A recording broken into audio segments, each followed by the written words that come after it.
from the center of the universe in Lipsick, Wisconsin, it's the Hot Rod Tuesday podcast. Hey, welcome to episode 70 of the Hot Rod Tuesday podcast. I'm Tom. Kyle. And Al. Yay, so you got us all on video even. Hopefully the video makes it and we didn't screw anything up. Yeah. No, should I pay attention then? Yeah, maybe. Yeah. Why start now? Yeah. So, fun show tonight. We got Justin from the Wisconsin Automotive Museum over in Hartford talking about all the stuff they got going on.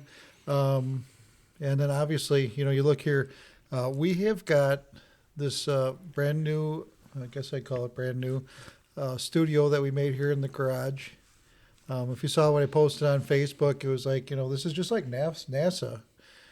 The best that low bid can get us. So Houston, we have a problem. yeah. So yeah, you know, like I said, if a rat rod could be a studio, this would be it. Why are you insulting rat rods like that? Yeah, well, what are you going to do? Yeah, because there's the people that have money, like Joe Rogan, and there's the people like Us. that don't and just do what we do. And we're damn proud of it. That's right. I'd rather be a Clampett. Okay, Jethro. Uncle Jed. Anyway, so a couple things. World of Wheels this weekend. All three of us will be there Saturday night, and I believe Really, all 3.5 of us. 'Cause Beth will be there too on Saturday. Yeah, 3.5. Yeah. So yeah, all 3.5. That was Kyle, Beth. That was Oh, not me. because you told me before we went on, Al, to say that. Okay. Trying to throw me under the bus. She hates me enough already.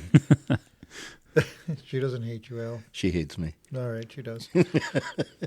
But anyway, yeah, so going to World of Wheels, looking to be there Saturday night. Look for us for their blue shirts on.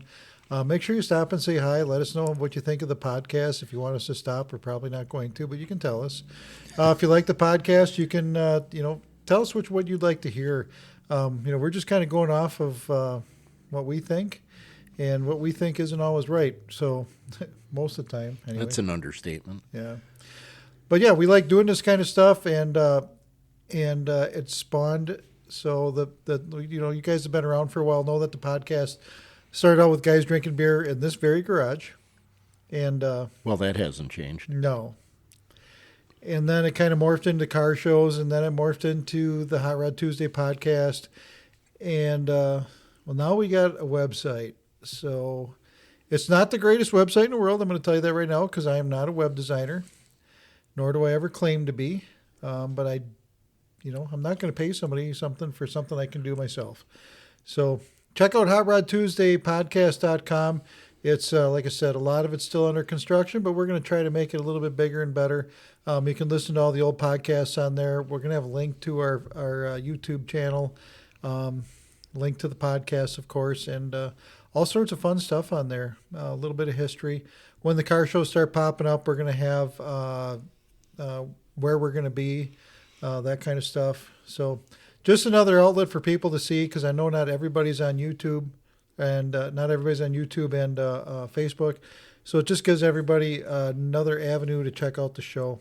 So check it out. And like I said, send us your feedback, and I'll try to get back to you as much as I can. And, you guys help us steer the ship.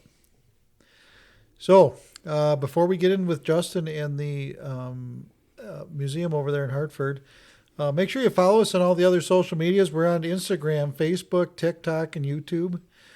Why did I say YouTube? Sound like I was from California. I'm not from California. I'm right here from Wisconsin. Valley girl. Yeah. Oh, my God. It's grody. Well, you do watch the Kardashians. I did watch the Kardashians. You're always keeping up with them. Yeah. Kyle makes a point. Chloe's freaking hot. I don't care what you guys say. But like I said, check us out on the social medias, and if you're watching, make sure you hit like and subscribe and share and do those kind of things. If you're listening, leave us a review. We'd like to hear from you. It makes the show grow. And here again, we want to thank our sponsors for the 26 Hot Rod Tuesday car show season. So we got Jumper over at Precision Stripping and Tires in Reeseville. Speaking of Jumper, his Jeep, he's going to kill me.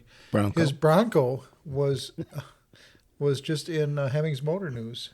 Was there really? Yeah, they actually did an article on it. It wasn't that not like it wasn't for sale or anything. It was just like, here, this is what this is. Well, that's cool. He's got a pretty special Bronco over there. So, yeah, you guys check that out. It's in this month's episode of Hemmings Motor News. Yep, very interesting issue. history to that. Yeah. And then there's Bruce's Classic Restorations, LLC from the Slinger Metro area. Just went by there the other day. I waved and honked Bruce, but probably didn't hear me. M&S Fabrication in Juneau. If you guys are looking for heating and air, you might want to give them a call.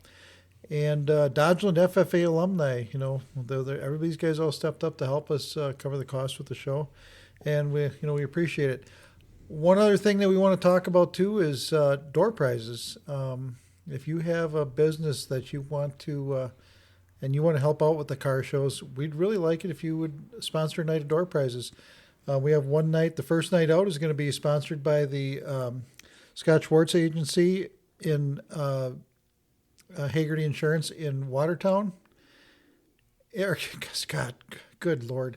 Greg Schwartz Agency in Watertown. I don't know why I said Scott. But they deal in Hagerty Insurance, and he'll be at quite a bit of our shows talking about his Hagerty Insurance. And the other one is going to be Napa from Waupun. They've also sponsored a night where they're going to have all the door prizes. So, yeah, so if you guys want to get out there and, we get a little bit of benefits. You guys can talk about it on the podcast, and we'll definitely talk about it on the podcast. And if I goof up your name, you get twice the exposure. So there's that. But, yeah, if you guys want to help out, message the page. Go on our website. Or you can text me at 920-306-1411. Text or call, either way works, 920-306-1411. Not now, Al. Did that once. Yeah. Yeah.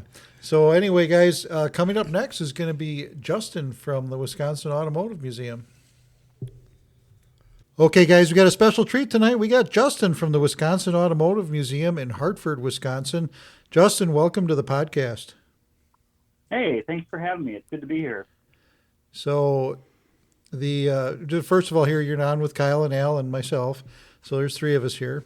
Just wanted to say, the Hartford Museum there, the museum you got over there, easy for me to say. The museum in Hartford is one of the coolest places I think that Southeast Wisconsin has for the car guy in Wisconsin. Why don't you talk a little bit about the things you got over there and maybe some the current attractions and what people can expect when they come inside the door. Yeah, so this year is actually our 40th anniversary. So the Wisconsin Automotive Museum was started in 1986. And we've come a long way since then. We now encapsulate 2 floors of the former canning factory, which that building is also home to the Shower Arts Center, for those who may be familiar with that organization. So we've got 2 floors. We've got 130 cars on display right now. And we're at about a 60-40 split, meaning, about 60% are cars that the museum owns, and the other 40% are on loan. Some of those are long-term loans. Some of them, they might only be there for a year. So people could come once, maybe a couple times a year, depending on how they space out their visit, and see something new. Of those 130 cars, 31 of them are Kissel cars. And okay. Kissels they were produced in Hartford from 1906 to 1931, and only about 26,000 Kissels were made. They weren't made by the millions. That's why most people haven't heard of Kissel, including me, before I started working there. Sure. Fewer than 150 complete Kissels still survive. So, the 31 that you see at our museum, that's the most Kissels you're going to see anywhere in the world on public display all at one time. But we've also got cars made all over the place. Our oldest vehicle is a 1902 Jeffrey that was made by the Thomas B. Jeffrey Company down in Kenosha before Nash bought them. Okay. And I think the newest vehicle is a 93 Hummer. So quite a wide range. Sure. So now let's go back to the Kissel a little bit. Like I said, it was made in Hartford, and I believe it was just made down the road from there, correct? Yes. So if your listeners know where the Steelcraft factory is today on Highway 60, just on the north side of 60, Steelcraft is just behind a park, and they do have one of those brown, historic marker signs. Sure. Where the factory was. Yeah. So then the other thing that I've noticed after going to the museum and seeing the different cars and things like that, it seemed like back in the day, if you were rich, you had a Cadillac. If you were really rich, you might have drove a Pierce Arrow or a Packard. But if you had a gob of money, there's a lot of people that had Kissels. I noticed that a lot of them were very, what's the word I'm looking for, actors, and not high-end actors. One too, that I had brought up these- earlier this year for history stuff was Amelia Earhart. Yeah. I mean, it just seems that way. And maybe I'm wrong. Maybe it's just the way I was looking at it. But, man, they were classy cars way back in the day. And they still are to this day. They're timeless. Yeah. Yeah. And I would venture to guess, well, we know that, with Kissel having a smaller production number, there was a little bit more of like, at least from the buyer's perspective, a little bit more of like a handcrafted, less mass, rolling off the mass assembly line. Right. And yeah, like you said, you had, Amelia Earhart, who drove the Speedster that was nicknamed the Gold Bug. Her actual Gold Bug is out in a museum in Colorado, I think the Forney. You had William Randolph Hearst, Clark Gable. Greta Garbo, Clark Gable, Fatty Arbuckle, lots of folks at the time that, I would imagine if they were looking for something that maybe their neighbors or the other social elites maybe wouldn't have had or even heard of, Kissel might have been the car to choose. Yep. The Kissel Kar got the attention of silent film star Anita King. She was the Paramount girl, and she was the first woman to drive across the United States alone. She did it in 1915 on the Lincoln Highway. She had a 1914 Kissel, and she drove it all the way from California to New York. Wow. That'd be a heck of an undertaking, though. Even back in that time, that had to be like quite a feat. I mean, now we don't think anything of it. A couple of days and you're there, but that had to be quite the process. Well, and she drove the Lincoln Highway, but it wasn't, as you can probably imagine or know, it wasn't all paved. It wasn't like hopping on the interstate. Right. And and Anita King, she would have stops along the way at movie theaters that Paramount owned, and she recalled sometimes she was late, or she'd run into vagabonds on the road. Well, back in that time, I mean, you get Indians. I mean, even because some of the places out there weren't really even. I mean, they were settled. Obviously, they were states, but there's probably still some pretty sketchy areas of just things that were a lot more dangerous than what they are today. Mm-hmm. And no cell phones or GPS or anything like that. No. Yeah. Just point it east and go. Yeah. So we're going to talk about one thing. This might be a little bit out of your wheelhouse. Kyle, why don't you bring this one up, because this is something that we both encountered, but I'm going to let Kyle tell the story. Okay, so when you were at the museum, was it 5 or 6 years ago or so? Something like that. I think it was pre-COVID. You walked around the bottom floor, no big deal, looked at everything that was there, went upstairs to the museum section for the Hall of Fame, went through the racing exhibits that were there, then made our way over to the door where the train is. And through that door is that big steam engine, right? Steam locomotive. Yep. And that was in there. And then when we walked in there, we felt like we were being watched by everybody and everything. Like we were in a room full of people, but nobody was there but the train. Yeah. And like I said earlier, it felt like we were in the 50-yard line of Lambeau Field, and the stadium was full, but nobody said a word. And it was the most eeriest feeling. So I would have to... And then once we left the room where the train is, it was all back to normal. Yep. You got close to the door, you started feeling that feeling again. Yep. So go back there and see if that happens again. So, I got to ask. So since there's all sorts of old cars there and energy and whatever else, does anybody ever talk about having paranormal experiences? Not that I've heard, and I haven't experienced anything myself. That's not to say I'm not trying to discount what you guys experienced either. I haven't. We haven't gotten any of that in the so to speak comment card box. So I'm going to have to listen for some of those stories. Maybe check in with some of the volunteers who've been there a lot longer than I have. Sure. We have a really great staff of volunteer greeters, and I mean they love coming in, talking to people. So if anyone knows or has heard stories, it would be them. So I'm going to have to ask them about that. Yeah, I think between the museum and the shower center, there's got to be some kind of story that goes with one of those two. I mean, you look at all those old Sure. buildings, but anyway, we're not here to talk about ghosts, but it was just one of those experiences that we had, and it was, definitely memorable. That's what we remember every time we go past there. And so this is just going to be kind of a selfish thing here. Any plans on opening on Sundays? Not at the moment. Okay. We do get questions about various days of the week, but right now our hours are Wednesday through Saturday from 10 to 5. Okay. Well, we're going to have to try and make it over there. Those are exactly the hours that I work. But I'm going to try and make it over there because it's such a fun place to be. Especially you guys have some car shows coming up there. Now, I know that it's different entities that come in that run the car shows, but do you know of any that are coming back again this summer? So this summer is going to be the Wisconsin Auto Fest. That's going to be in June, and the days surrounding and leading up to June 13th. June 13th is going to be the big day. So, okay. There's going to be dozens of. You're going to see a lot of rare, or people are going to see rare, Wisconsin-made cars.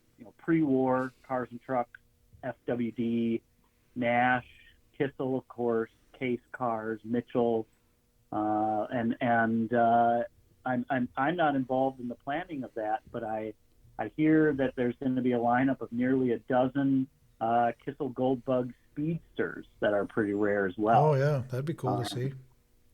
So yeah, and it sounds like there's going to be various activities all week, Wednesday, June 10th through Sunday, June 14th. So folks can reach out to the museum, for more specific information about that. Okay. So there's or one. They can just Google Wisconsin Auto Fest 2026. Sure. Then there's one other thing too that Kyle kind of talked about it briefly here. Is the Southeast Wisconsin Short Track Hall of Fame is on the second floor there. Now, that's correct. There is, the last time we were there was a handful of race cars. I think there was one, obviously Matt Kenseth, and I think there was one from, who was Matt Kenseth's crew chief, Kyle? Robbie Reiser. Robbie Reiser, his car was there. Mm-hmm. And there were some other ones there too that I think there was Etchy Bircher's car was there from way back when. So if you guys ever watched racing years ago, as I did, I grew up at the old Beaver Dam Raceway. It's really cool to see these old cars and to see the ones that were, these are the guys who were beating their doors down back in the 60s and 70s, and then you can look on the plaques on the walls and see all the different names of the people that have been inducted into the Hall of Fame. One is a good friend of ours, Frank Ferrari. His nickname was Wheelie. He's part of it, and I know there's just a bunch of people that I used to watch when I watched. Should we start a petition for clone? No. The Steve clone exhibit would be pretty. Yeah, that would be one where people walk into it and they'd have to crash into a wall just to look at the car. Sorry, Steve, if you're listening. I'm sure he'd fix laugh. that car way too many times. Anyway, yeah, you guys got to check this place out. So you got 130 cars. One thing too. Now I remember you had two cars that I thought were pretty neat, and maybe they're still there, maybe they're not. But one was a star and one was a moon. Do you still have them there? No, and those must predate me because I'm not familiar with those vehicles. Right. And then there was one other thing too. There's a rack of tires that was kind of in the back corner on the bottom floor. And the tread on it said non-skid or no skid. And I thought, that is just the coolest thing in the world. They're trying to make snow tires, and they just wrote the words no skid or non-skid. I don't remember exactly how it was written, but it was written all the way around the tire. That was what the tread was on a tire. I don't know if you've noticed that, but I'm sure that's still there somewhere.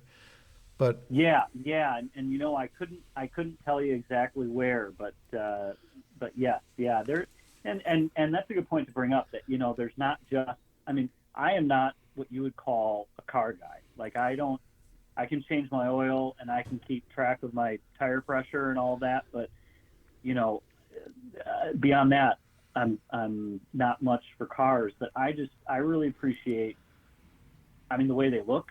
Yep. And the way that they not only influence culture, but how culture influenced car design. Oh, and, yes, right.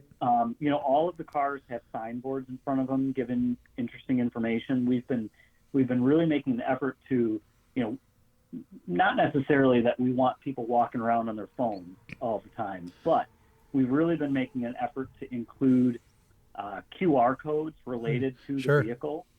And then the thing that I like about QR codes is, if you're interested in that and you don't want to be on your screen the whole time, you can scan that QR code and then just bookmark that for later. Sure. And that's a way to continue your museum experience after you leave. But there's a lot of old, tons of old car dealership signs, repair shop signs, Right. Gas pumps. There was a whole So- AMC exhibit, as I remember the last time. And there wasn't there like a key for exhibit for the guy who started Mercury Engines too. And maybe that's moved on since the last time I was there. But I guess the point being is there's something there for everybody. For sure. And we've even got a wall of license plates through time. You know, it's funny, I just saw they brought back the yellow and the black Right. Wisconsin state issued license plates. And we've got some of those original ones. We've got a binder you can flip through. Gosh, I couldn't tell you how many consecutive years, but it's, you know, about 100 years of license plate history. Just really interesting stuff like that. And to your point, the NASCAR Club of America has, they maintain a section in the museum. We do have that outboard motor section from, Okay. you know, if your listeners aren't aware, after Kissel stopped making cars and, you know, and closed in 1930 and 1931, they went on to be Kissel Industries, and they were making small engines, including outboard motors, Okay. which were then bought by the West Bend Company. So that all kind of ties in with what you're Yeah. talking about. Right. Yeah. It's cool to see all the history and how this stuff all came to, all comes together. Mhm. I had something else and it kind of went away from me. So that's how it goes, I guess. Welcome to the Oh, podcast. I know what I was going to say. You talked about the license plates. When I worked at the Waupun Correctional Institution, they had a wall of license plates there because that's where they were made. And every time I looked at them, I mean, they're all like brand new yet, even the ones from the early teens. It's like, man, I bet there's a collector, you know, that comes in on visits and looks at that and just wishes and drools about being able to get at those things because there's Or one of every employees. year. Yeah, wasn't worth quite that much to me, but it was still cool. Well, we kind of have a collection on the wall in here, but Yeah, only like 10 of them. yeah. What do they start at? Like 1915 or 14 or something like that, yeah. So, Justin, is there anything else that we're missing here that you want people to know about the Wisconsin Automotive Museum? Well, for folks like yourself who, you know, it's 10 to 5, Wednesday through Saturday are your work hours, we do have the occasional evening event and program. Back in January, we had a Beers and Gears event. Yes. And that one was pretty cool because it was a hoods up, doors open. So, you know, normally we don't have hoods up or doors open because it's not good for the cars for them to Sure. be like that for an extended amount of time. Right. But we'll probably do another Beers and Gears event. And that was, again, in the evening, sometime maybe this summer, fall. But we do have 2 programs coming up this spring as part of our speaker series. Okay. So the next one that's coming up is Wednesday, March 11th. It's at 6:30. And that one's called From Spark to Ajax, Racine's Auto Industry. And that's going to be presented by the Assistant Director and Curator of the Racine Heritage Museum. Her name's Allison Barr. So, the first floor of the museum, the doors open a half hour before the program, so people can at least see the first floor. Okay. And then we're going to wrap up the speaker series on Wednesday, April 15th at 6:30, so you can celebrate being done with your taxes and come to the museum. And you can see a presentation called Model T Ford Accessory Manufacturing in Wisconsin. Oh, that'd be cool. That's going to be given by Jim Rodell. He's the founder of the Dairyland Tin Lizzies chapter of the Model T Ford Club of America. He's also, I believe, the current president of the Thressa Historical Society. So, Okay. So like I said, those evening programs that we have once in a while are a great way for folks who maybe are usually working during our open hours to see the museum and have kind of an enhanced experience of having that bit of education too. Sure. Sounds like a great time. Well, Justin, thanks for taking the time to talk to us. We really greatly appreciate it. And hopefully we'll get over there. And when you have that next Beers and Gears, let me know. Give me a heads up. I'd like to be there for that one because that sounds like a really good time. So. Yeah, I will do that, definitely. I appreciate the opportunity to come on and chat about the museum. All right. Cool. Thanks, Justin. We appreciate it, and we'll talk to you soon. Sounds good. Thank you. All right. Hi, I'm Ed. Hi, I'm Bob. We're with the Wisconsin Specialty Vehicle Alliance, dedicated to preserving our right to restore, modify, and drive our specialty vehicles. And we're listening to Hot Rod Tuesday podcast. Okay, class, settle down, find your seats. It's time for this week's history lesson. Kyle, If it was only that easy to make a class be quiet, I would love it.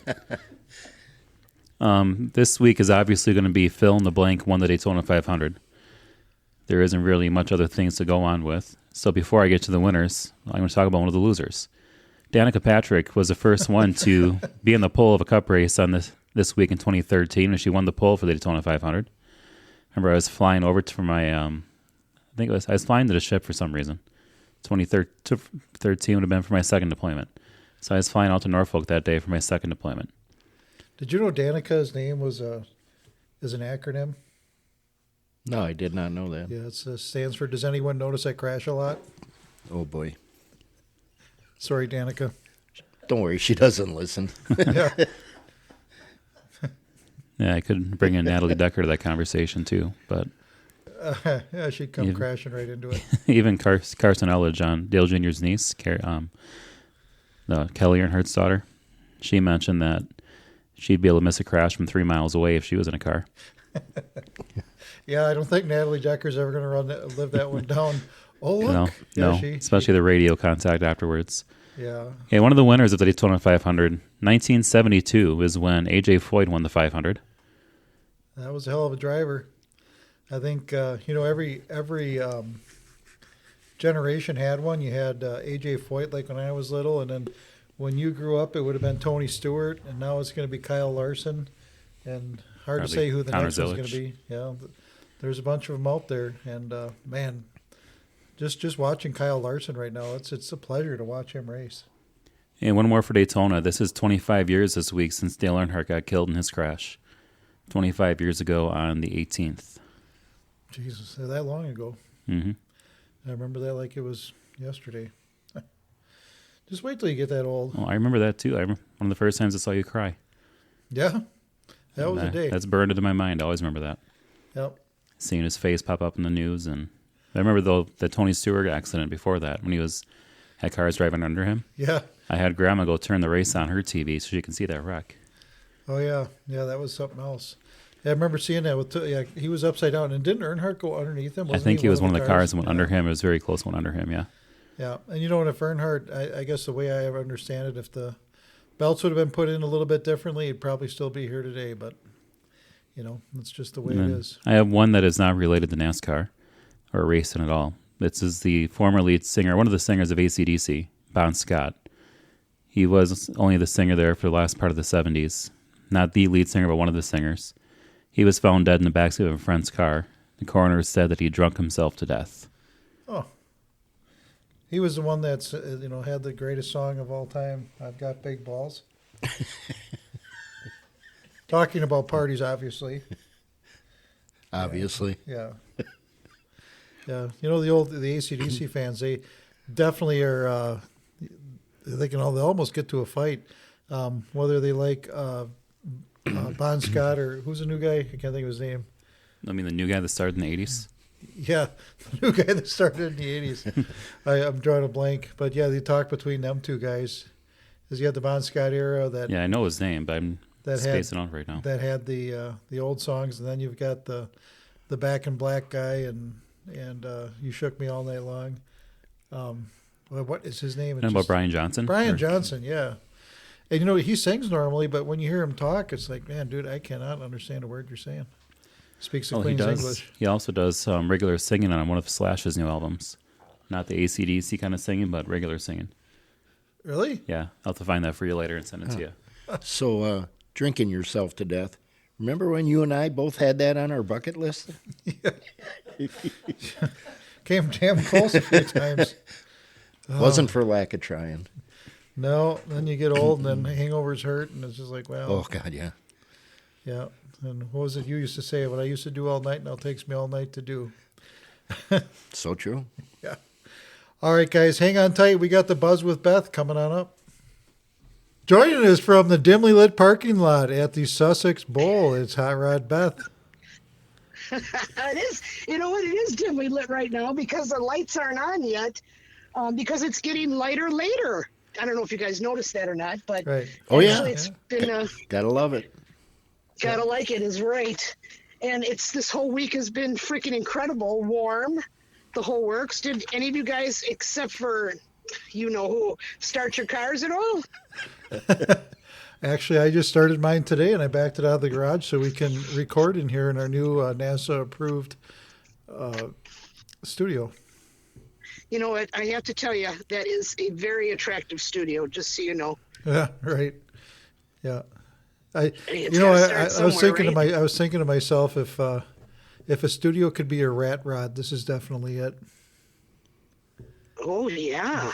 But hell, what the hell? Good if it idea. works. Right. If it You're works. right. I like it. And we won't have any more of the mic rattling because hopefully not anyway.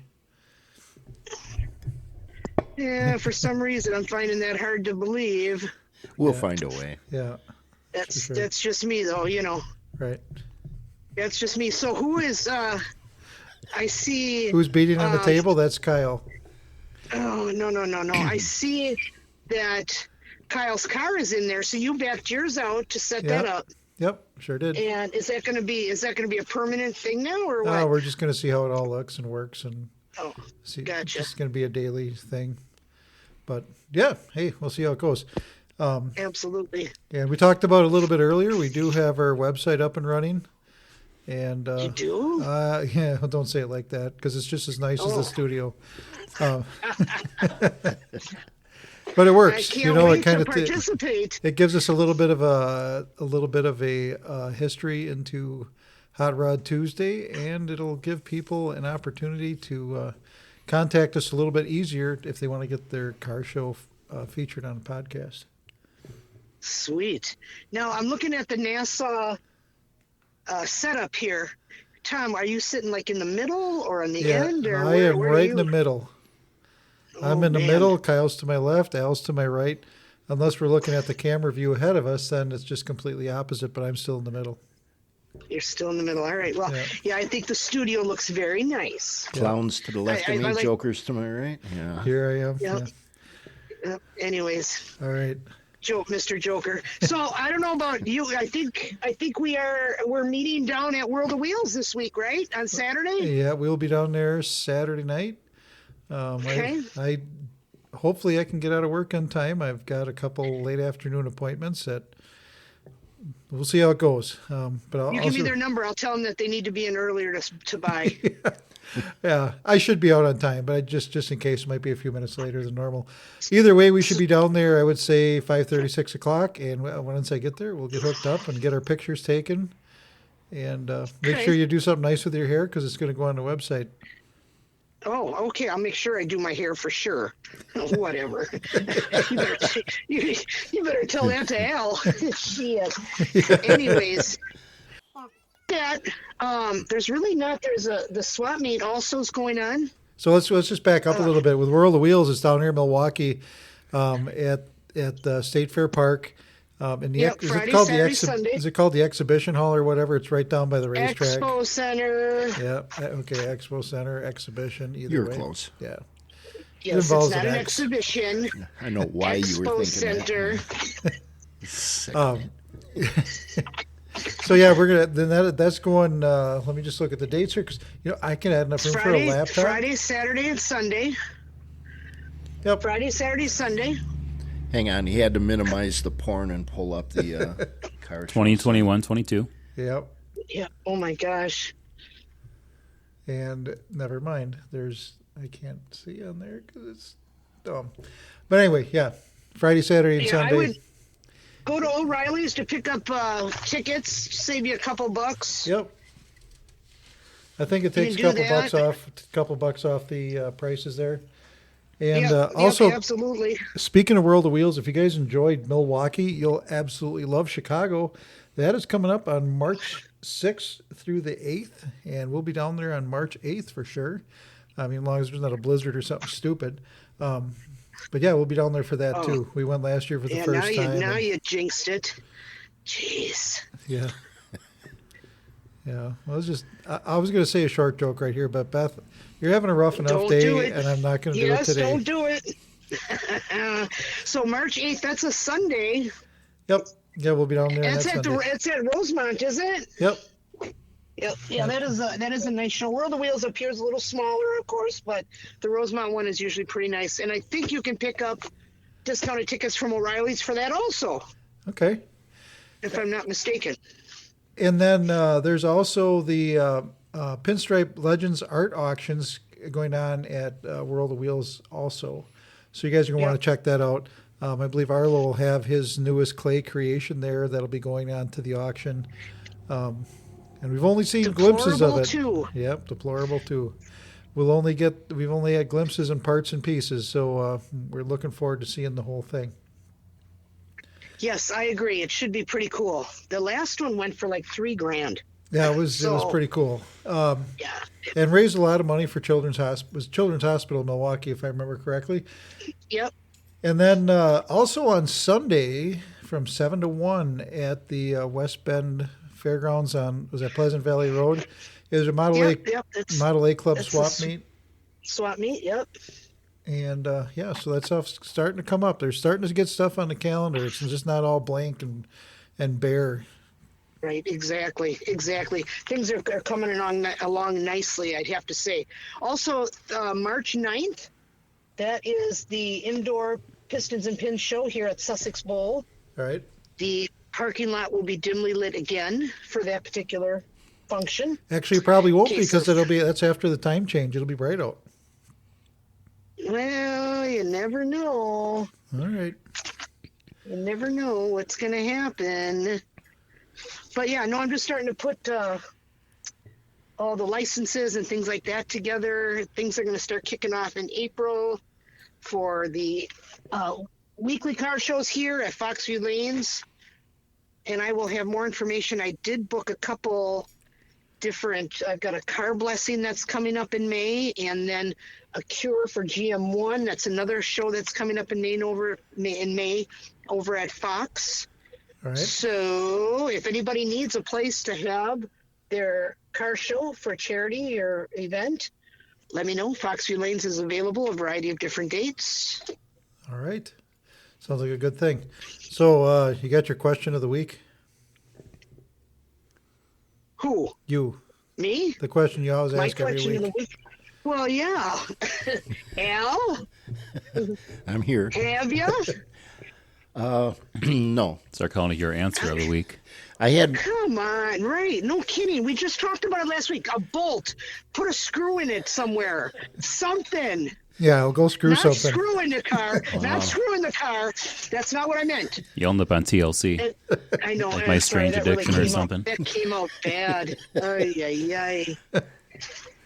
Al, What are you waiting for? I don't have a good answer to that. That's a first. I know. What's wrong with you?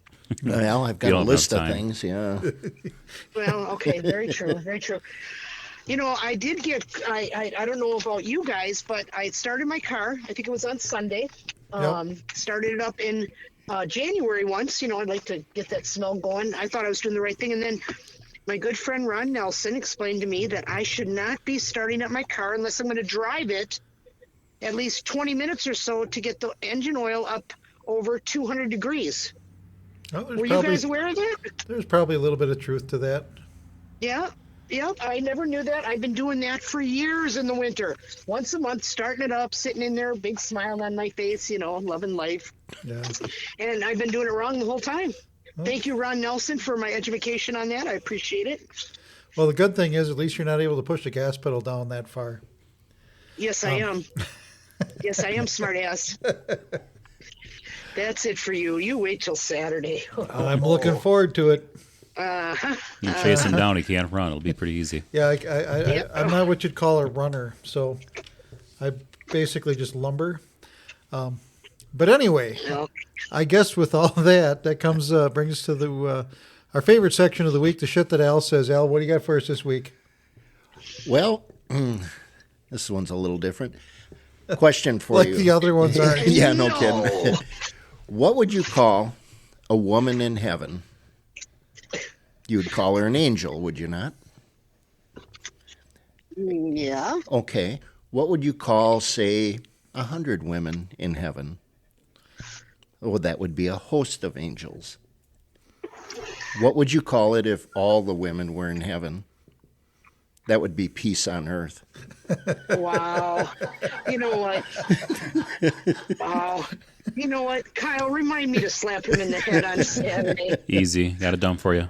Yeah, thank you. Write it down. Remind me. I will put a phone reminder on my phone right now. Please. If you need a little please. booster seat or something, we can help you out with that. So go to our might, new I website and submit your complaints. Right? And there will be a picture of me hammering on Al's head. Okay. All right. Don't go down that road, you guys. I'm not. All right, Yes, that's you good. are. No, it would be fun, though, to get Catherine Bach there to help her out. Oh, can get your ass yuck. kicked by Daisy Duke. Wouldn't that be fun? That would be. Because we'll be seeing her on Saturday.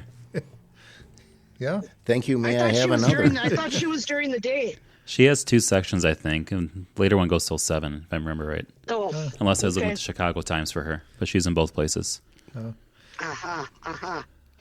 Okay. All right, that's going to do it for this episode of the Hot Rod Tuesday podcast. Thanks for hanging out with us and spending your time with us. If you enjoyed the show, make sure you're subscribed. Pass it along to a buddy who's into hot rods too.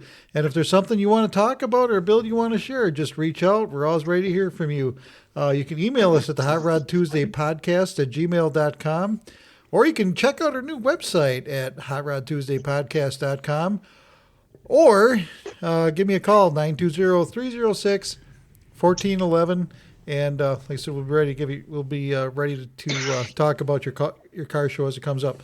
So until next Tuesday, take it easy, keep the wheels turning, and we'll catch you on the next episode of the Hot Rod Tuesday podcast. Oh, excelente. Thanks, everybody. And so she's 1 to